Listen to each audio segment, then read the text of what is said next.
warahmatullahi wabarakatuh. Perkenalkan, nama saya Hafizun Anandita Wulan, NIM 11820600041 dari kelas 5B Pendidikan Biologi UIN Sunan Gunung Jati Bandung.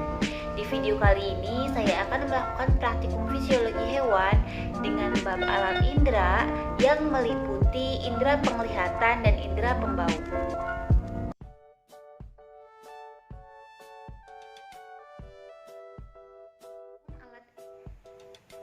Tujuan dari praktikum indera penglihatan adalah untuk mengetahui bintik buta.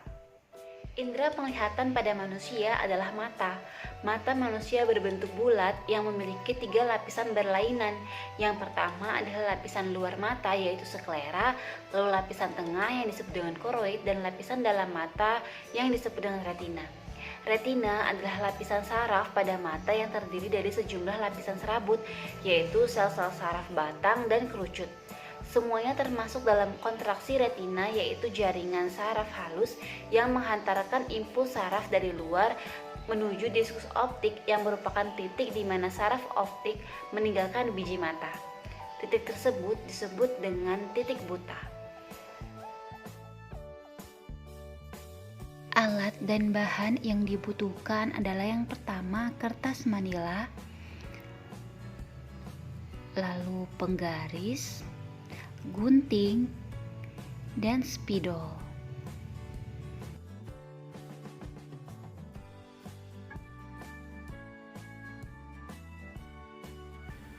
Langkah yang pertama adalah potong kertas manila dengan ukuran 3 x 14 cm, lalu buatlah tanda positif dan tanda titik pada kertas dengan jarak antara plus dan titik sejauh 10 cm.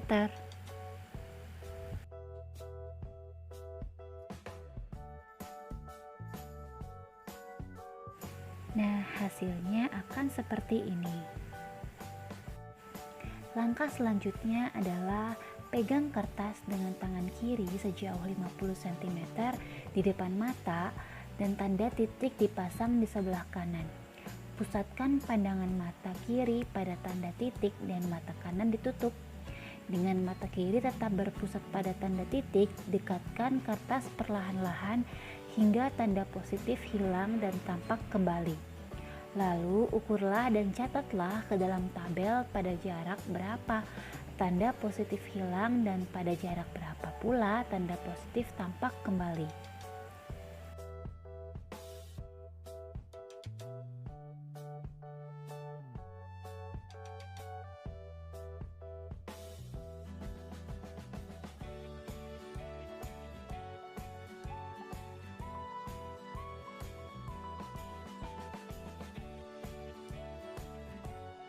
Percobaan selanjutnya adalah peganglah kertas dengan tangan kiri sejauh 50 cm di depan mata, lalu tanda plus dipasang di sebelah kiri.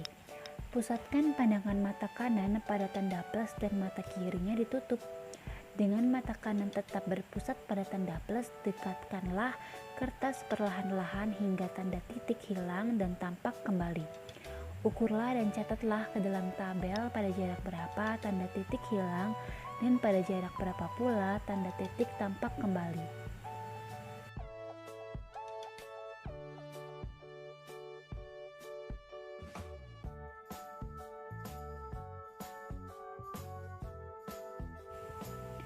Berikut adalah tabel hasil pengamatan. Pada percobaan pertama, mata kanan ditutup dengan jarak antara kertas dan mata 50 cm. Saat kertas didekatkan, tanda plus hilang pada jarak 43 cm dan tampak kembali pada jarak 17 cm. Hal ini menunjukkan bahwa rentang daerah bintik butanya adalah antara 17 cm sampai 43 cm. Dari hasil pengamatan diketahui bahwa bintik buta mata kanan dan kiri berbeda. Begitupun pada setiap orang. Pada jarak 43 cm, tanda plus tidak terlihat yang diakibatkan oleh pembiasan cahaya dari tanda plus tersebut yang jatuh di bagian bintik buta pada retina, yang cahayanya jatuh pada bagian yang tidak mengenai sel-sel batang dan kerucut sehingga tidak ada impuls yang diteruskan ke saraf optik. Lalu pada jarak 17 cm, tanda plus terlihat karena pembiasan cahaya dari tanda plus tersebut jatuh di bagian kuning pada retina. Luas atau sempitnya bintik buta dipengaruhi oleh luas atau sempitnya jarak antara sel konus dengan sel batang.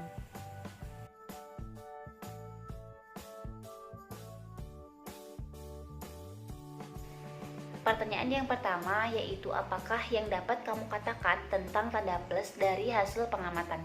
Dari hasil pengamatan kita ketahui bahwa tanda plus adalah untuk menunjukkan jarak bintik buta. Pertanyaan yang kedua yaitu pada jarak tertentu tanda plus hilang dan pada jarak tertentu lainnya tanda plus tampak kembali. Apa sebabnya? Pada jarak tertentu tanda plus hilang karena tanda plus tersebut dibiaskan masuk ke dalam bintik buta, yaitu daerah yang berada pada jarak antara hilangnya dan munculnya tanda plus tersebut. Lalu tanda plus tersebut akan muncul kembali karena daerah bintik buta telah habis dan retina sudah mampu menangkap cahaya, sehingga bayangan tampak jelas dan terlihat kembali. Pertanyaan yang ketiga yaitu adakah hubungan antara peristiwa tersebut dengan peristiwa buta warna? Jelaskan. Peristiwa ini tidak ada hubungannya dengan peristiwa buta warna. Buta warna merupakan suatu kelainan yang disebabkan oleh sel-sel kerucut mata yang tidak mampu dalam menangkap spektrum warna tertentu. Buta warna juga bisa disebabkan oleh faktor genetika. Setiap orang belum tentu buta warna, namun setiap orang sudah pasti memiliki daerah bintik buta. Pertanyaan yang keempat yaitu orang yang pindah dari tempat terang ke tempat yang lebih gelap tiba-tiba penglihatannya berkurang atau pandangannya menjadi gelap. Ada kesamaan dengan hilangnya tanda plus pada percobaan tadi. Jelaskan.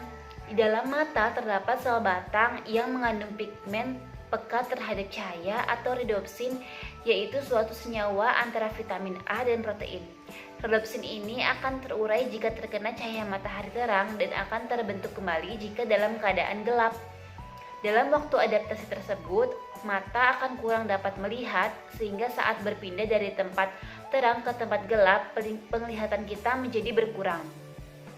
Saat penglihatan kita berkurang, bayangan benda akan dibiaskan masuk ke dalam bintik buta yang tidak mempunyai reseptor cahaya sehingga mata tidak dapat melihat. Jadi bisa disimpulkan bahwa peristiwa ini berkaitan dengan bintik buta. Pertanyaan yang kelima yaitu dalam mengerjakan percobaan tadi apakah mata Anda melakukan akomodasi? Apakah yang dimaksud akomodasi itu? Ya, dalam percobaan tersebut mata saya melakukan akomodasi. Hal ini disebabkan karena otot silindris berkontraksi sehingga lensa menebal untuk menangkap cahaya dan objek yang dekat dapat difokuskan pada retina. Akomodasi adalah kemampuan mata untuk mencembungkan dan memipihkan lensa mata. Pertanyaan yang keenam yaitu orang yang lanjut usia umumnya memakai kacamata. Jelaskan peranan kacamata tersebut. Kacamata yang dipakai Pertanyaan yang keenam yaitu orang yang lanjut usia umumnya memakai kacamata. Jelaskan peranan kacamata tersebut. Kacamata yang dipakai oleh orang lanjut usia adalah kacamata berlensa rangkap, yaitu berlensa cembung dan berlensa cekung. Lensa cekung digunakan untuk melihat benda jauh, sedangkan lensa cembung digunakan untuk melihat benda dekat, sehingga penglihatan orang lanjut usia dapat jatuh tepat di retina. Kesimpulan dari praktikum indera penglihatan adalah bintik buta merupakan daerah tempat saraf optik meninggalkan bagian dalam bola mata dan tidak mengandung sel konus dan sel batang. Sehingga bila suatu bayangan jatuh pada titik tersebut, maka bayangan tersebut tidak dapat terlihat. Jarak bintik buta antara mata kanan dan mata kiri berbeda, begitupun dengan jarak bintik buta pada setiap orang.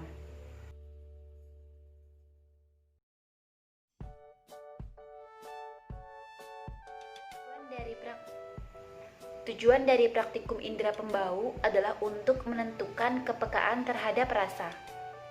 Indera penciuman atau indera pembau merupakan indera yang digunakan untuk mengenali lingkungan sekitar melalui aroma yang dihasilkan.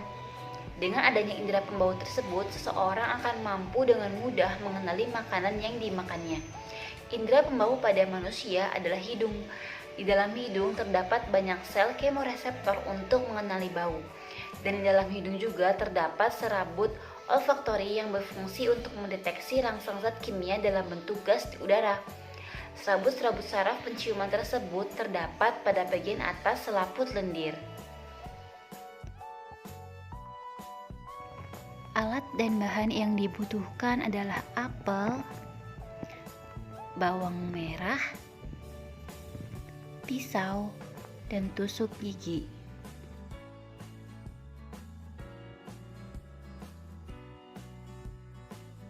Langkah yang pertama yaitu kita mengupas apel dan bawang merah, lalu memotongnya dengan ukuran yang sama. Mari kita lakukan.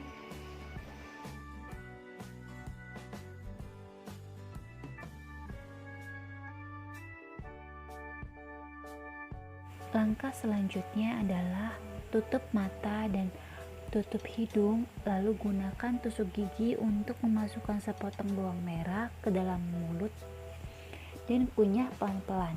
Tentukan jenis makanan yang dimakan.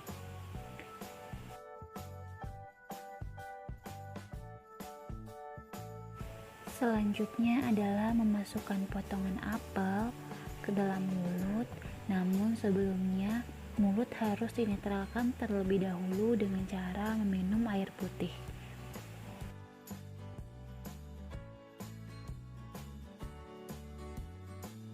Selanjutnya adalah buka hidung dan melakukan langkah seperti sebelumnya, yaitu dengan memasukkan bawang merah terlebih dahulu, dikunyah dan dirasakan.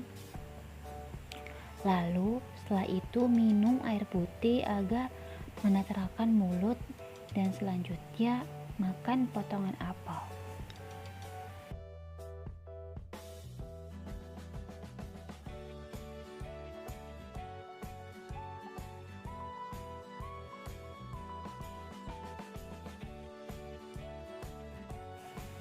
Berikut tabel pengamatan dan pembahasan.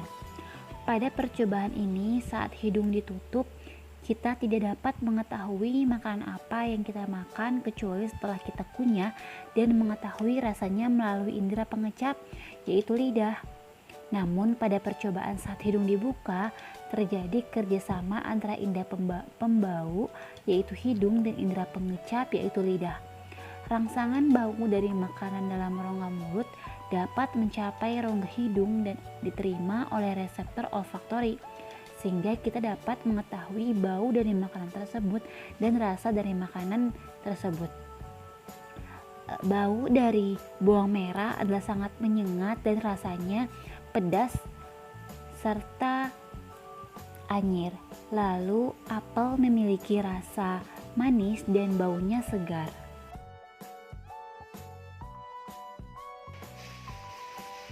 Kesimpulan dari praktikum indera pembau adalah saat hidung ditutup, kita tidak dapat mengetahui makanan apa yang kita makan, namun dapat merasakan melalui indera pengecap, yaitu lidah. Lalu saat hidung dibuka, terdapat kerjasama antara hidung dan lidah, sehingga kita dapat mengetahui bau dan rasa yang makanan yang kita makan. Sekian dari saya, terima kasih. Wassalamualaikum warahmatullahi wabarakatuh.